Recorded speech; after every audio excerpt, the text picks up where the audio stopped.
One Piece Chapter 1024 is here, and it feels so dang good to say it week after week, but there is no break next week as well. So without further ado, my name is Sai, and we're going to just talk about the chapter, start from the beginning, work our way down to the end, and here we go. So we start off the chapter with Usopp's silhouette, and he's riding on this giant crocodile, and you see people foaming from the mouth left and right. And I knew this was Supreme King's Haki, but right off the bat, right when I knew it was Usopp writing it, I was like, this ain't him. He's jibbing, he's gabbing, he's using somebody else's Supreme King Haki. And the thing is, I feel like eventually, one day, Usopp might actually be able to unlock Supreme King's Haki. Outside of Luffy, Zoro, and maybe even Sanji, and Yamato if she joins, I feel like the next best candidate for the Straw Hats to get Supreme King's Haki is either Jinbei or Usopp. So this could be some nice little foreshadowing for Usopp, or it could just be him playing into the trope of being this comic relief character. But either way, he goes in, he does what he does, he says that he beat 2 of the Tobiropo, and I swear, after Wano, Usopp is going to see another huge jump in bounties. He didn't defeat any of the Tobiropo, but he claims he did. He's like, I beat 2 of them, and people now think he has Supreme King's Haki. This guy is going to get a massive boost yet again, perpetuating the God Usopp lie. I wouldn't be surprised if by the end of Wano, his bounty is going to be like 600 million, right? Like 600 million seems realistic to me for some odd reason. Like Frankie beating Sasuke, he might go to 500 million or 450. And then here's Usopp just skyrocketing past everybody else, having this ridiculous bounty. So that's my guess on it. Also, real quick, if you guys haven't heard, the Vivre card update for One Piece has just released the other day. And with that, we got a lot of bounty updates for the Tobiropo. We have Who's Who sitting at 546 million.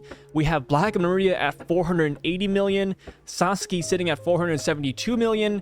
Ulti at 400 million, and then Page 1 at 290. Those are some big rankings. Those are pretty much higher than most of the Straw Hats, right? So considering the fact that Frankie managed to beat Sasuke and Jinbei beat Who's Who and Robin beat Black Maria, like the bounty increases we're gonna see after Wano are gonna be phenomenal across the board. Like let's just take Nami for example. Nami is sitting at 66 million berry bounty right now. So imagine, I wouldn't say she 1v1'd Ulti, but she did beat Ulti. And I know it doesn't work this way, but if Nami even gets a fraction of Ulti's bounty, like maybe even like 300 million, that is a huge freaking increase. And I think that would be insane, considering that's what Luffy was at after the whole Enies lobby situation. And here's all the Straw Hats potentially shooting way past that. My only hope about the updated bounties for the Straw Hats later on is that Chopper doesn't become a meme. And even if he breaks past memehood, I hope he doesn't just stick at 100 million. I feel like that's just a low ball, and I feel like all the other Straw Hats will shoot past that as well, leaving him in the dust, and he doesn't need the disrespect. So moving past the bounties, we have Nami and Usopp contacting Frankie, and Frankie says that he is currently holding off people from getting to the live floor. We see a lot of other Straw Hats doing that as well. We have Jinbei also holding people off. Brook, I'm assuming he's heading to the live floor right now. He might actually try to stop some Beast Vampires as well, but this could also be setting up the Brook versus Apu matchup that we have been talking about. Imagine, he gets there, Frankie's like, I got this, keep on going inside. Kawamatsu is there, and the other Yakuza leaders are also there as well. They have it handled. Brook goes inside, and that's when he sees Apu, and that is when he starts his next one-on-one. And also another reason as to why Brook would enter the live floor and not guard the entrance with Frankie and the rest of them is because he is currently carrying an unconscious Robin.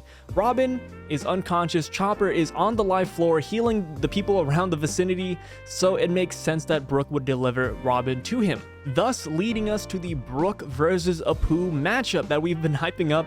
And the thing is, we even got Apu's Devil Fruit the other day as well. It is confirmed he has the Sound Fruit, and I've just been saying this, but there is no better matchup for Brook and his musical talents than Apu. But another big question with Apu right now is that he's currently fighting X Drake, and we haven't seen that fight in the past couple chapters, to say the least. So maybe he's not even there anymore, or maybe X Drake took care of him, but I'm not too sure. Also, before we move on, because I know I've been talking about Brook for a minute here, but if Brook does end up fighting Apu, that frees up X Drake to roam around the entire Onigashima and Wano. So this brings into question of what is Sword's true initiative, because X Drake leaving this fight, where would he go? Would he go up to fight Kaido? Probably not, because no offense to X Drake, but I don't think he's anywhere close to that level right now. So I feel like he might do some reconnaissance, he might snoop around and find the poneglyph, who knows. But moving on to the chapter, that's when we see Jinbei. Like I said, he's on his way. He's kind of holding people off. We see Kawamatsu and the Yakuza leaders. They're holding people off as well. Nothing too crazy there. Nothing that I didn't mention beforehand. But I really like how this brings flashbacks of Enies lobbies to my mind. If you remember, we had a bunch of the one-on-one fights going on, and then after the Straw Hats started clearing up those one-on-one fights, all that was left was Luffy versus Lucci. And while they were fighting, the rest of the Straw Hats were holding off the Marines, holding them back before the Buster Call arrived. And this is giving me major vibes of Enies lobby. Except this time around, it's not just Luffy versus Kaido. We have a lot of other fights going on around Onigashima right now as well. We have Sanji versus Queen, Zoro versus King. You guys get the gist of it. So this brings the question up as to what will happen to the Alliance after they defeat all the commanders, because I can't imagine the Beast Pirates saying, whoa, King and Queen are down, but we still have Kaido, and maybe 100 people left, woo, let's do this, you know? So I'm kind of wondering that once the Straw Hats have cleared out the floor, they've cleared out all the trash, and they don't want to fight anymore, are they going to join Luffy in fighting Kaido, or would they leave that to be a pure one-on-one? And the reason I'm wondering this is because it kind of ties back to how this arc reminds me of Enies lobby, or at least the layout right now does. So at Enies lobby, once it was just Luffy versus Lucci, the Straw Hats were preoccupied with a bunch of Marines coming out of the blue, right? Like they had Marine ship after Marine ship just essentially attacking them, trying to capture Nico Robin, trying to take down the Straw Hats. But this time around, there is a finite number of Beastmen pirates. So once they beat them all, what's gonna happen now? I imagine that they might actually all help Luffy beat Kaido, because it could be really symbolic, right? Like all the samurai standing up to fight Kaido, and then they just take him down all together. I think that'd be really dope. And you have to remember Kaido's little, motto or catchphrase or whatever you want to call it, where it says if it's a one-on-one, Kaido will always win. So maybe all the samurai will attack him at once, or this could also be a really cool thing for Luffy to be the one that breaks that record. So next up, we have the meat of the chapter, the Yamato versus Kaido, the Yamato backstory, and I was super excited to hear this was going to be today's chapter, mainly because the more backstory we get of Yamato, the more childhood abuse a character goes through, essentially, the more likely they are to become a Straw Hat crew member. But before we get the flashback, we have a nice exchange between Kaido and Yamato. They're exchanging blows. Yamato goes in, swings the Kanabo, hits him with an arrow. Kaido deflects it like it's freaking nothing, and he swings one right back at her. And Yamato can't stand it. They're not on equal playing field, and that's when Yamato's kind of throwing a fit, like, oh, you're always trying to kill me. Why are you doing this? Why are you doing this, Dad? And then Kaido says, if you're gonna call yourself Odin, then you have to be ready for all of this. And I just love that even after all these years, I think the person respecting Odin's name the most might just be Kaido. Kaido is taking the title of Odin seriously. If you're calling yourself Odin, you have to be determined, you have to be strong, you have to have high willpower, you have to be ready to fight to the death for your cause. And Kaido is just putting mad respect on that man. He's like, if you're gonna call yourself him, I will fight you at my full strength no matter what. Even if you're a friend, even if you're my dang son or daughter, I am gonna fight you to the death if you want to stick with that name. And then that is when Yamato says, what is so wrong with looking up to somebody? And ooh, I'm not trying to get into the whole Yamato's gender debate, but I gotta say, with Oda dropping the fact that Yamato is confirmed to be a girl, and with that phrase right there, it pretty much confirms that Yamato just looks up to Odin so much, she wants to be just like him, and Odin's a guy, so boom, like Yamato's a guy for now. But besides the point, here we are, and ooh, this is some spicy back. We essentially got a 2-for-1 deal. We got the coupons flying left and right, boys. So we have Yamato as a kid, freaking adorable ass kid, must I say. And Yamato's already showing Conqueror's Haki at such a young age. And not just Haki, but Yamato also has the Oni horns, just like Kaido at this early age. And this once again brings up the question as to what is Kaido's race specifically. Personally, I feel like he might be a half human, half Oni race, which might be some kind of mythological race that was in Wano before the Kurozumis took over. Who knows? But real quick, before I move on, the reason why I think Kaido might actually be half Oni, or the reason why I think Onis actually existed in the One Piece universe, is kind of what Kaido says at the very end of the chapter. Yamato asks, hey, why are you doing this? What's going on here? Why are you taking away the freedom and yada yada yada? And that is when Kaido says, these questions cannot be answered in simple, like black and white. Like, they're not that simple. And I've always been wondering as to what Kaido is doing in Wano. We know that he wants to create those factories, to create smile fruits and gather up his army, but there has to be another reason as to why he chose Wano in the first place. So Kaido ends up throwing Yamato in this cave with who we could assume to be the 3 other daimyos of Wano. And I don't know what his idea was. He wants Yamato to kind of become her own person, sort of, and then he's like, oh, like, until you get your mind straight and until you're done with this Odin nonsense, I'll throw you in the cave with some of Odin's best friends, essentially. I love the comments on the Reddit thread where people are comparing Kaido to Garp, where Garp wanted Luffy to become a marine, and then once Luffy showed interest of becoming a pirate, Garp's reaction was, oh, you want to be a pirate? Well, here, go live with some mountain bandits. That'll set you straight. So in this cave, we have the 3 other samurai and only a limited amount of food. And before this becomes a problem, Kaido says, hey, if you surrender and if you join my forces, then you will be set free. Which, granted, any samurai with honor wouldn't take that deal, so yeah, that was kind of pointless. But besides that, this is when we meet who we can assume to be Shimotsuki Ushimaru. We finally get to see his face in broad daylight. No more, back turns. No more, this might be him. We finally got him on screen. Even though we don't get the giant dialogue box saying it is him for sure, there is like a 99% chance this is him. And boy, does he look like Zoro. Oda actually drew what Zoro would look like at an older age, and I put them together. Bro, it is so identical, it's not even funny. So yeah, the chances of this being Shimotsuki Ushimaru and the fact that this might actually be part of Zoro's family is just, it's essentially skyrocketing, right? Like, there's no doubt in my mind that that is true. And I love this interaction because Yamato, okay, imagine this. Yamato is already calling herself Odin, right? Yamato is infatuated with him, and then she brings out the journal, Odin's journal, and says, hey, can you help me read this?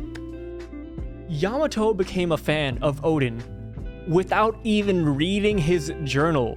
She just loved the fact that he stood up for the samurais, that he fought Kaido, and that was enough to make her fangirl over him.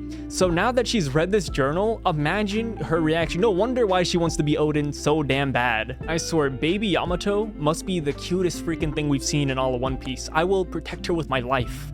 But yes, it was really adorable. We see Yamato learning how to speak. She gets really fond with the other samurai. And this is when they run out of food, right? And then they end up saying, oh, we're gonna go fight Kaido now. Like, we got no choice. And they break the rocks open and they head out. And this is when, for some reason, Zoro's, ancestry, they like to flex. They like to flex hard. So the man, just by destroying that rock, he decides to take off his robe to show us this logo. And if you guys don't remember this logo, this is the logo that Koshido had at Zoro's dojo. So this confirms everything. I feel like a conspiracy theorist, and I'm watching other YouTubers who are saying the same theory, but it feels like we're finally being justified. It's finally being tied up. We got this, boys. And yeah, they go off to fight Kaido and we don't see them again. There's like a 99% chance that they are dead. Kaido must have killed them. I can't imagine Kaido sparing them for a second time. So yeah, they're pretty much done. Rest in peace.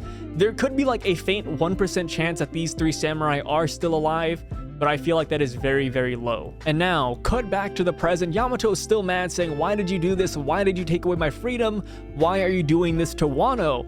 And this is when Kaido says, you kid, you don't understand anything about what's going on. It's not so simple. And this makes me wonder, what if, hypothetical, what if Luffy and crew beats Kaido and then all of a sudden something horrible happens because Kaido is no longer in Wano, like some crazy power shift. But then after Kaido says that, we get some Raimei Hakes up in here, and it is awesome. I feel like this is like his signature move. Ever since he like one-shot Luffy with this, it is just popping up left and right. He's like going back to this every other day.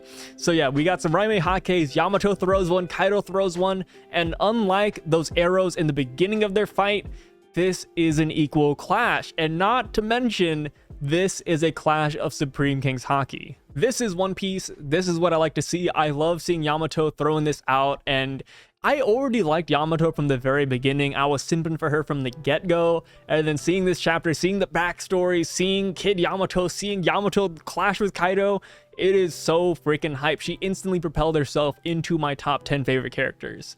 But yeah, that's the chapter, and I realized that once Yamato does join the crew, if she joins the crew, her role could honestly just be the journalist of the group, because that's what Oden did for Roger's ship and Whitebeard's ship, so I don't see why she wouldn't do that for Luffy's group as well. I feel like every great pirate group needs somebody to record their journals and their actions, just so that once they pass on, they can pass that on to the future generation as well. That's what Oden did with Whitebeard's log, that's what he did with Roger's log, and now Yamato might be able to do that with Luffy's crew, and after Luffy is long gone, she could be handing this down to somebody saying, hey, read this book, and then maybe we end off the series with some kid reading it and saying, I'm Luffy, and that'd be pretty wholesome. And with that, we are done with the chapter. Thank you guys so much for sticking around. Thanks for watching this video. Thanks for liking and subscribing and just being here in general. Oh man, it feels good to just get that weekly dose of One Piece again and no breaks. I'm glad Oda's in good health, and I'm glad we're getting all this crazy info dump.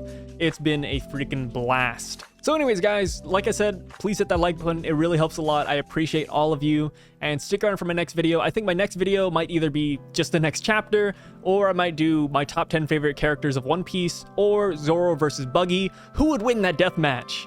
Anyways, y'all, keep it real, and I'll see you guys next time. Peace.